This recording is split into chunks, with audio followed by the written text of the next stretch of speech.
ازيكم عاملين ايه؟ يا رب تكونوا بخير. بما اننا بقى في موسم البرتقال، تعالى اقول لكم احلى واسهل طريقه تعملوا بيها كيكه برتقال تطلع معانا ناجحه بطريقه سهله قوي، مش تاخد مننا وقت خالص. اول حاجه انا عندي 3 بيضات بدرجه حراره الغرفه، عندي معلقه خل كبيره، رشه فانيليا. انا هبدا احط كل المكونات السايله معايا. كوبايه الا ربع زيت، ممكن طبعا بدل الزيت نستبدل المقدار نص زيت ونص زبده، بس انا بفضل الزيت. عندي كوبايه وربع سكر، كوباية عصير برتقان، بشر البرتقان الطبقة الخفيفة اللي هي بتبقى من بره، عشان الطبقة التانية البيضة ممكن تمرر معايا. هبدأ اضربه بقى بهاند بلندر، خلاط، اي حاجة المتوفر عندي، لحد ما اللون بتاعه يبدأ يفتح معايا. وكده دي المواد السائلة. عندي بقى كوبايتين ونص دقيق. الكوباية اللي بعاير بيها الدقيق هي اللي بعاير بيها الزيت، هي اللي بعاير بيها كل حاجة عشان المقادير تطلع معايا مظبوط.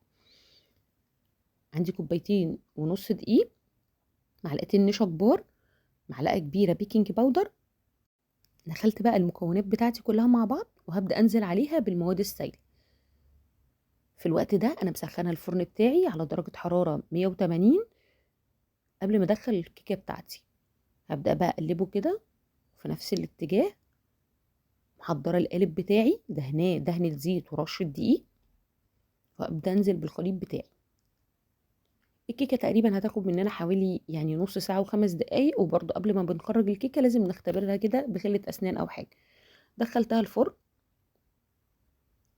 بصوا شكلها ما شاء الله كان حلو قوي وسهل قوي، ومش هتاخد مننا وقت خالص. اول بقى ما خرجت سبتها تهدى شويه عشان اعرف اقطعها كويس. ومش عايزه اقول لكم كان طعمها حلو قد ايه. مستنيه طبعا ان انتوا تجربوها وتقولوا لي رايكم فيها، ويا رب تكون الوصفه عجبتكم، وان شاء الله نتقابل فيديوهات تانية كتير.